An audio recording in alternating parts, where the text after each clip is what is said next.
nagiging main problem. Ayan o, kita nyo nagbi-blink yung kanyang check engine, tapos yung RPM tumataas ng mataas, ayaw na bumaba ng normal. So ayan, yan ang main problem ngayon guys. So nangyari sa kanya, humihinga siya, tapos biglang tataas yung RPM. Ayan, tapos pagtaas ng RPM, lalabas yung kanyang check engine, pak, tumipitik. O ayan, kita nyo. So sumasabay yung hinga ng makina at saka yung kanyang check engine. Yung loob ng kanyang electrical system hindi talaga inayos. Ang sa kanila umandar lang. Okay, so ito na yung sa plus. So yan natin. So tanggalin natin guys. So yan ang problema pag okay. So ayun. So ayan, nakita niyo yung under ng makina, very smooth. Halos hindi mo na marinig. Tapos wala siyang check engine, normal na yung kanyang RPM gauge. So ayan, makikita nyo. So pagpalang araw guys, another client na naman tayo na Suzuki K6A engine DA64W turbo type. So ang problema nito is hindi matino yung RPM at saka biglang namamatay sindi yung kanyang makina. At tawag niyan is malikot masyado yung kanyang RPM gauge.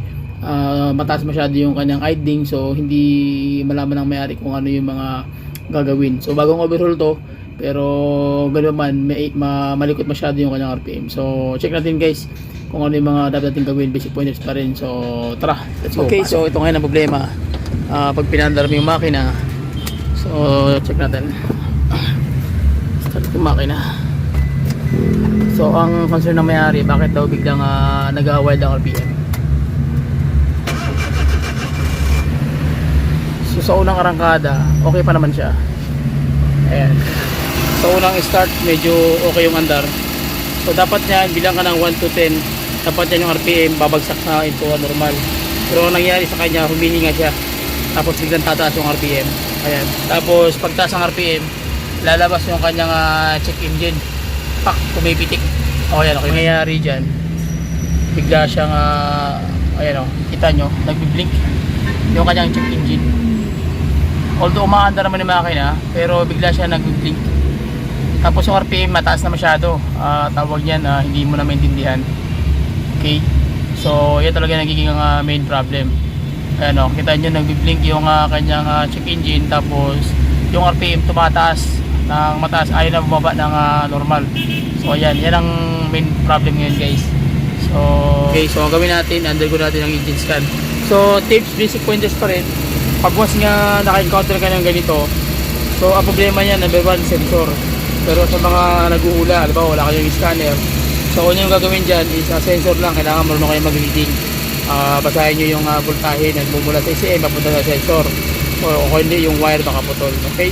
So pero dahil meron tayong engine scan, so gawin natin, undergo natin para matumbok agad natin kung ano yung problema, kaysa maghula-hula, medyo matatagalan at malaki yung gastos dahil marami kang pyesa na papalitan. So gawin natin dito is check natin, engine scan natin.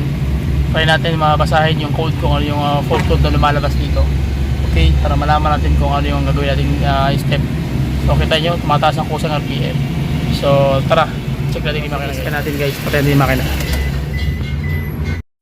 Okay, so ayan na guys, kapit muna natin dito.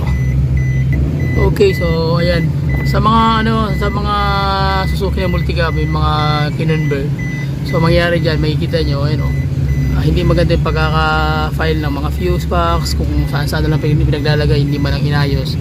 Although maganda naman yung labas, pero yung loob, yung loob ng kanyang electrical system, hindi talaga inayos. Ang sa kanila, umandar lang.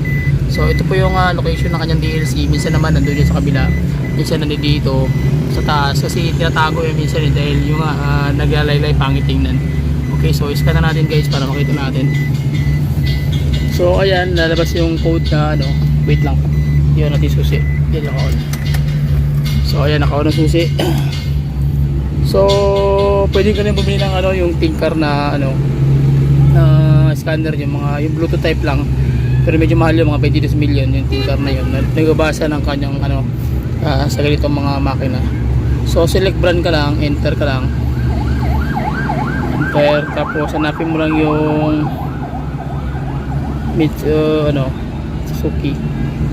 Ayan, so okay, tapos check natin kung anong lalabas sa code. So mag read code, fault codes tayo. So makikita nyo wala siyang code na lumabas, di ba? So ang problema nito pag ganito na walang code na lumalabas, ibig sabihin man to man labanan nito guys.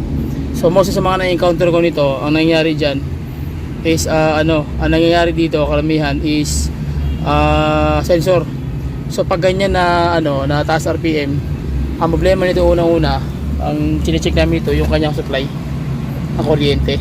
So i-reading ko muna ito saglit para malaman natin kung anong reading nito. After nyan, yung sensor sa camshaft, yun na nakikita ko ano ito, problema dito. Kasi nakaka-encounter ako ng ganyan na pumapalo bigla yung kanyang sender ng kanyang sensor. Okay? So nandito yung location ng camshaft. Ayan. So tanggalin natin to guys para makita natin kung ano yung sensor na nandito sa loob. Okay? So sige. Tanggalin ko muna at balik ako. So ito na yung kanyang tinatawag na camshaft sensor. So ayan, may kita nyo. Goods pa naman siya pero yung electronic control sa loob mismo dito, yun ang problema. Okay, so ayan na siya guys. So palitan natin to. So ngayon papalitan natin to. Ayan, Dentsu Japan. So surplus lang din, walang brand new nito. Yun yung ipapalit natin.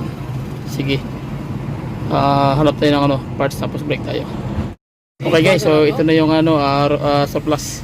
So iyan na natin to, ipalitan natin. So kapit muna natin tapos break tayo. So ayan guys, yung location ng camshaft. Kaya nakapit na natin.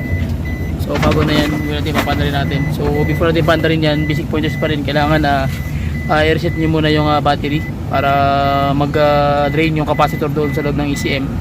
Tapos bumalik sa zero lahat ng doon, ma-drain lahat ng capacitor sa mismong ECM. Okay? So ayan. So, yan ang problema pag hindi siya na-reading. Ayan. So magbibilang ka ng mga ilang minutes, 1 to 30 to 1 to 40, okay na yun. Tapos bago mo naman siya ikakabit yung kanyang battery. Okay, so yun pa yung mga technique. Sige, after natin mag-reset, balik tayo.